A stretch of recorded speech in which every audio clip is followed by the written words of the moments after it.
The timeline for when rain creeps in and temperatures take a nosedive. Classes canceled at NC State for a wellness day after 5 suicides on campus. What the university is now doing to give students more access to mental health care. Then, a nationally renowned civil rights attorney says 6 Raleigh police officers should be fired and charged after a man dies after being in their custody. The people who were supposed to hear his cries the most, let it fall on deaf ears when they tased him again. We take you inside today's rally for justice for Darrell Williams. Let's take a live look at radar right now and look at all that lightning. We're just hours away now from when this rain moves into our area, making for a messy morning commute. Thank you for joining us. I'm Deborah Morgan. And I'm Dan Haggerty. This wet weather could end up impacting the Fan Fest tomorrow in downtown Raleigh, and that's leading up, of course, to the NHL Stadium Series on Saturday. A live look at crews as they're, well, it's a nice little shot of the Ferris wheel there, but setting things up along Fayetteville Street. Meteorologist Kat Campbell is in the WRAL Severe Weather Center with a timeline on this rain. Kat? Luckily, FanFest is not going to be a washout. It kicks off at 11 a.m. Still some rain around and at least the possibility of rain through 2 p.m., but the rest of the evening and night will be dry after that. And the good news is that temperatures are slower to fall. So for the early afternoon, looks more like temperatures would be in the 60s, but we are going to have a wind chill as we get toward the evening hours. So still bring the extra layer with you. Overall, though, the rain will be early in the day tomorrow. 6 a.m., we may begin to see some rain pushing in to the very western part of our viewing area, but it's 6 to 8 a.m. from the triangle points west that we see the bulk of the rain arrive, and that will stick around through about lunchtime. After lunchtime, we begin to see the rain tapering off from west to east. Perhaps a shower left at 2 o'clock in Raleigh, but by 3 o'clock we dry out, and our eastern counties should be dry by 3 or 4 o'clock as well. 5 o'clock, the evening commute should be a quiet one as you are driving home, but then comes the cool down, and that's going to come with windy conditions. I'll track when the coldest air arrives hour by hour coming up. All right, see you in a few minutes. Thank you, Kat. I'm Mark Boyle in the WRAL Live Center right now at 7 o'clock. If you're listening to us on the radio, perhaps heading west on I-40, the Durham area, stuck in some traffic, it could be a while before that clears up. Folks, take a look at your screen right now. You see all of that heavy traffic there. These are the westbound, the outbound lanes of I-40 in Durham. This is a photo from the DOT at Page Road. Several of those lanes are closed. Here it is on the traffic map right now. This is just past 540. There's RDU, downtown Durham. A crash has 4 of the 5 lanes closed. Take a look. This is the traffic alert coming out. There's that information about the number of lanes closed, and this is definitely getting our attention. This is expected to be a high-impact crash, closed at least one of the lanes until at least 9:35 this evening. So that could be a long duration impacting one of the major roads out of town here this evening. We'll monitor that. It's unclear exactly how many vehicles are involved in this crash or if there are any injuries. We'll update you as soon as we get new information here in the Live Center. Sounds good. Thank you, Mark. Right now, NC State is experiencing a mental health crisis on their campus. In response, school leaders gave students a wellness day today and some time out of the classroom. Tonight, there's a push to release new mental health reports detailing how the university intends to make changes there. WRAL's Joe Fisher investigates what's being done to combat this problem. Today's weather was pretty perfect for a wellness day. Students tell me this break from classes is only part of the solution. They are eager to see a new report with recommendations from the Mental Health Task Force, but that report has already been delayed by nearly 3 weeks. Smiling faces and a chance to decompress. We need a brain break every once in a while. Students at NC State had the day off. I'm just gonna go to the gym with some friends. Oh, you got a buddy. The wellness day comes after 5 student suicides in 6 months. You don't know how badly it gets until something like that happens. So it's definitely discouraging, and you want to check up on the people around you more. These freshmen understand the struggle of adjusting to college. A lot of kids were at home and there wasn't as many expectations with homework and deadlines and all that, and jumping back into a college setting, it's a lot to handle. Last semester, students complained of 2-month wait times at the counseling center. This semester, the school embedded 6 new counselors, including 2 in the College of Engineering. 3 of the 5 deaths by suicide have been engineering students. We want to be able to meet students where they are, to be able to connect with them. Monica Osborne is executive director of the counseling center. Any student who wants to access services, they will be seen that day if they want to be seen that day. Even beyond NC State, mental health is an epidemic in the United States right now. Eleanor Lott is on the mental health task force. The group's report was supposed to be complete by the end of January. Now this petition is calling for the immediate release. We are already ready to see those changes be implemented, and if not, then holding them accountable for those changes. Lott says she too is ready to turn the tide. Building community on campus is something that's very important to me, and I think will solve a large part of the problem. I'm Joe Fisher, WRAL News, Raleigh. Also, since last semester, NC State has added 8 counselor positions. Students will also be eligible for 12 free telehealth counseling sessions. Campus officials say the mental health task force report should be released sometime next week. They say the report is lengthy, took a bit more time to compile than they first thought. Tomorrow, Hillside High School will have a remote day of learning, serving as a healing day. This comes after the community today said their final goodbyes to a student lost to gun violence. 17-year-old Anthony Feaster and a 15-year-old were shot behind the school last week on the American Tobacco Trail. Feaster later died. Today, his family and friends said their goodbyes as Feaster was buried. Police have not made any arrests or released any information about a suspect. Prominent civil rights attorney Ben Crump is calling for the firing and arrest of Raleigh police officers involved in Darrell Williams' death. Crump was joined by Williams' family in Raleigh today. Williams died after being in police custody last month. He had been hit with a taser multiple times. WRAL's Chelsea Donovan was there as Crump and family gathered, calling for charges and the firing of those officers. Right now, you're gonna get tased again. Put your hands behind your back. Put your hands behind your back now. 3, 2, 1. What's seen in this body cam video from Raleigh police is what brought nationally renowned civil rights attorney Ben Crump to the capital city today. When he said, I have heart problems, you would not think that a person then will tase him again. That's right. And again. That's right. That's not humanity. That's torture. Crump, flanked by social justice advocates and standing beside Sonia Williams, the mother of 32-year-old Darrell Williams, says Williams should have never been approached in a parking lot last month by police. Keep both of your hands on the car. If you can't listen to my instructions, I'm going to put you in handcuffs. We don't see them going into white neighborhoods with this proactive policing. That was my firstborn. That was my only son. He shouldn't be dead. That's right. And I want justice. Crump believes Williams was targeted due to the color of his skin, and he shouldn't have been shocked just because he ran and resisted police, as well as having drugs and alcohol in his car. Why didn't he just comply? We can offer you thousands of videos where white citizens didn't comply and they didn't end up dead.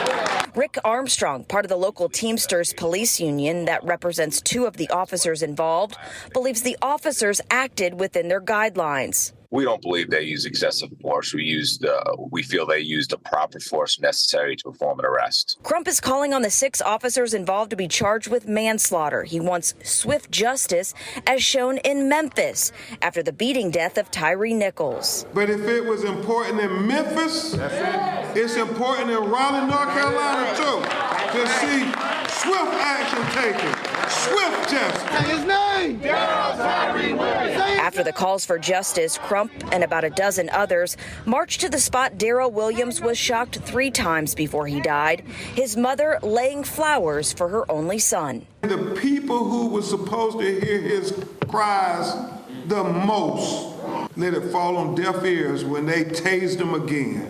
Chelsea Donovan, WRAL News, Raleigh. The 6 officers involved are on administrative leave. The SBI is handling an investigation, and the district attorney will also review the video to see if charges will be filed. Raleigh police says it has no comment because this is an active investigation. Today, first responders lined bridges along I-40 to honor a fallen Raleigh firefighter. Senior firefighter Chris Bird passed away yesterday after a brief illness. The chief said firefighters were stationed on all overpasses during the procession. taking Bird to his final destination. Sky 5 flying over the tribute as fellow first responders saluted him from below. Bird has been a member of the department since 1997. UNC Chapel Hill is debating a proposal to allow more freedom of expression on campus. The Board of Trustees passed a resolution late last month to accelerate the creation of the School of Civic Life and Leadership. For the first time, we're seeing a proposed resolution from UNC faculty against the creation of this school. WRAL's Monica Casey looks into these new documents.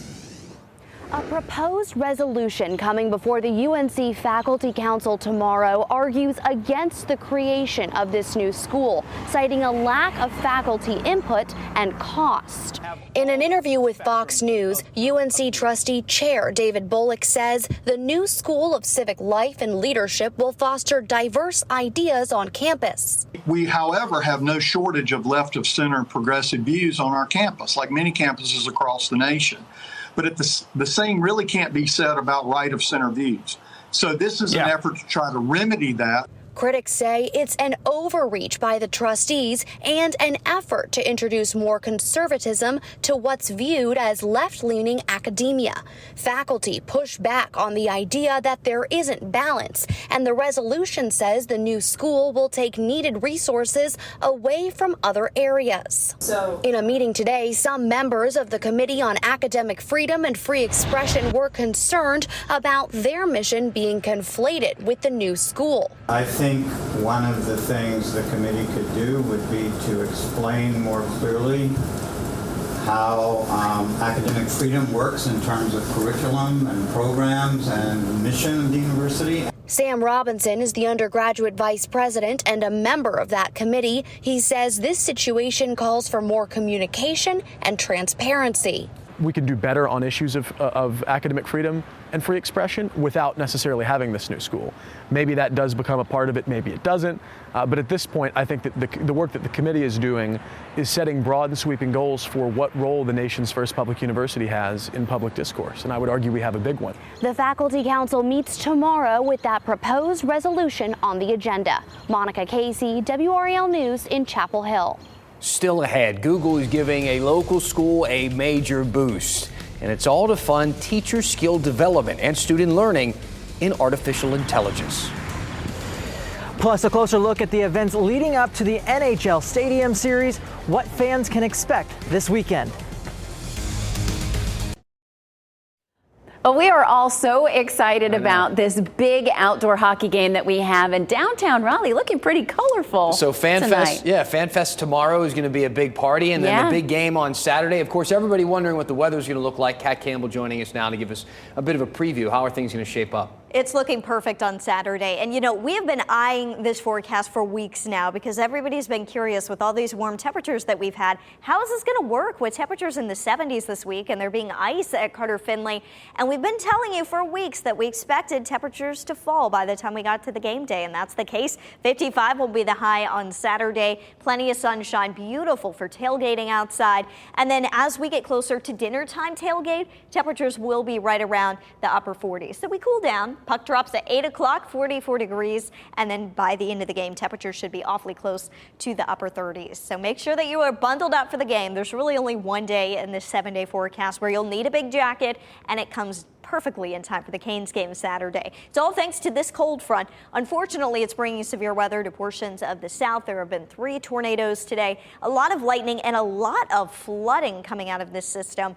As it moves toward North Carolina tomorrow, it will weaken significantly as it crosses over the mountains. So we're very thankful for the North Carolina mountains for that. And the timing with the rain moving in the morning just isn't conducive for a severe weather threat most of the time for us locally. By 7 a.m., we have a chance for some rain in our western counties. By 9 a.m., the rain really filling in with a 70% chance. Look at these temperatures, though, mid-60s. It'll be warm. It'll be wet for your morning commute on Friday, and it will be windy. Winds should be, and this is not the gust, this is the steady wind speed, around 20 miles per hour in the morning with that rain. So very breezy. We should see a little bit of a break in the wind midday, and then the winds are going to pick back up during the afternoon and evening, and this could pose an issue for the Canes Fan Fest happening downtown. I know a lot of tailgate tents want to go up, so a heads up, either weigh them down or skip the tailgate tent for Fan Fest tomorrow. Futurecast tomorrow morning, 6 a.m. The bulk of the rain still to our west, but I wouldn't be surprised if we did already see some rain moving into our western counties. By 8 a.m., it's starting to make its way into the triangle. And by lunchtime, we've got rain pretty widespread, but it's lighter rain as it moves into the area. Still some showers around by 3 o'clock in our eastern counties, but we're drying out here in the triangle by that time. And we do expect a brand new run of high-resolution Futurecasts to come in by the 10 o'clock news. So I encourage you, check in for an update. Futurecast at 6 o'clock tomorrow evening. You know, after starting in the 60s in the morning, we're really cooling down. 49 in Roxborough. Temperatures cooling into the 50s potentially in the Triangle. Around 60 in Fayetteville by dinner time tomorrow night. And then temperatures just keep falling from there. We're down to 32 on Saturday morning. 55 the high on Saturday. And then temperatures going right back up. Sunday, a lot of clouds returning to the forecast. 61 the high. Monday for President's Day. Kids have off school. Temperatures should be in the upper 60s. Should be a beautiful day to get outside, let them play outside, ride their bikes, whatever they want to do like that. And then middle of next week, we could be awfully close to the 80-degree mark. We've got some record-breaking temperatures to come. I can't believe that. I know. I've been listening to Kat say that tonight. I was like, 80 degrees in February. It's shocking. We don't want to get too hot too fast. Right. That's always the issue for me. Well, I'm glad the weather's going to be perfect on Saturday and through the back half of the day tomorrow. The finishing touches, of course, being put on the NHL Stadium Series prep, and what's shaping up really to be one of the biggest sporting events that we will see here in Raleigh. This is so cool. Just take a look at how big the NHL pregame will be surrounding Carter Finley Stadium here. It's a big venue. Even before the puck drop, you don't even have to wait until Saturday. Crews are setting up for a free fan fest in downtown, which kicks off tomorrow. That's what we were showing you with the Ferris wheel and the stage you see. WRAL's Brett Neese explains this has been years in the making. There will be so much to take in inside Carter Finley on Saturday, but before gates open at 6, a lot of fun will be out here on the parking lot for the NHL pregame fan fest. Caniacs are ready. It's just a huge weekend for, the Canes, for Raleigh, for all of us fans. There's people from all over the world that are here. Well, it's a once-in-a-lifetime chance. We've seen it other places. Never thought we'd get it here. It has been a long wait to see an outdoor game in Raleigh. It was originally set to happen 2 years ago, but the pandemic forced Caniacs to wait. That only allowed the anticipation for it to reach a boiling point. The build-up now has been incredible, and it's almost reached to a point of sort of a frenzied anticipation of this game. Scott Dupree with the Greater Raleigh Sports Alliance tells me the economic impact from the game day alone will be around $12.4 million.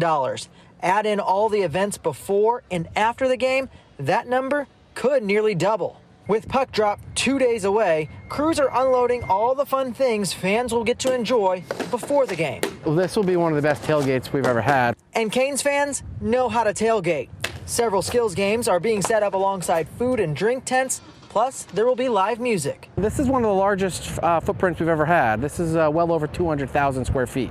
When looking at zip codes attached to ticket sales, officials expect half the stadium to be filled with people from North Carolina on Saturday. Last year, Caniacs set a record inside the loudest house in the NHL with 19,513 fans at Game 7 against the Bruins. Saturday, over 55,000 fans will rock Carter Finley Stadium like a hurricane.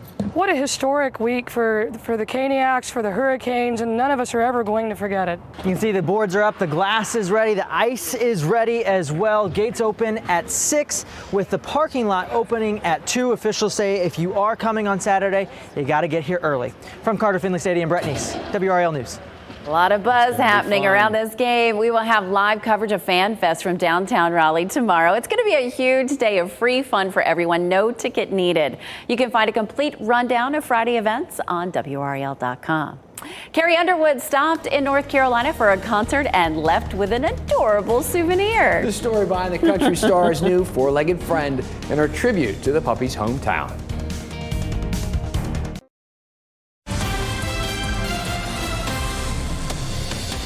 Over to the Village District right now. A crash investigation has a couple of lanes closed. This is near Oberlin, near that Harris Teeter. These are some live pictures coming in. The dirt bike there on the ground by the sign. We can pull back and show you. It looks like that Jeep SUV right there involved in the crash. We can push in and show you the shattered windshield as police put together this scene. This is near that Harris Teeter and Chase Bank, and you can see the shattered windshield on the passenger side of that Grand Cherokee right there. So if you headed out to that area this evening, perhaps to get some dinner or some groceries, you could run into some traffic situation as that area is closed to traffic as they investigate the cause of this crash as well as injuries. We'll let you know how this unfolds later this evening. Back to you. Jeez. Okay, Mark, thank you. Google is giving $125,000 to boost STEM and artificial intelligence education in Durham. The company will partner with the North Carolina School of Science and Mathematics. The money will go toward a program that teaches students how to merge humanity with artificial intelligence. It will cover costs of multi-day AI workshops. Google will also sponsor an upcoming student-led hackathon at the school. Boy, that's the future, isn't it? Yeah. The downtown Raleigh home show is returning to the convention center. Starts tomorrow. Yeah, let's show you video from last year's show. This year, you can expect local experts in home improvements, top products, tiny home villages, and tablescapes. Tomorrow, frontline heroes get in free with a valid ID. Then Saturday, educators get in for free. The show runs tomorrow through Sunday, and you can purchase tickets online or at the Raleigh Convention Center box office. This story is adorable. A Grammy-winning superstar came here to North Carolina and then left with a little piece of the state after a recent show. I'm just picturing Carrie Underwood, country star, walking into this group to pick up this little puppy. She got the puppy during a tour stop in Charlotte this month, and she shared the photos on Instagram. The name is Charlotte Nilla Fisher, Charlie for short. Underwood said she met her when Positive Impact North Carolina Dog Rescue brought some puppies to the venue to brighten everyone's day. Look at that face. Cute dog. Oh my A very goodness. lucky dog now, too. Yeah, you're right. Well, thank you so much for being with us tonight. Our next newscast is at 10 on Fox 50 and at 11 on WRAL. Have a great night. Local news doesn't stop here. Continue watching on all major streaming platforms with the WRAL app.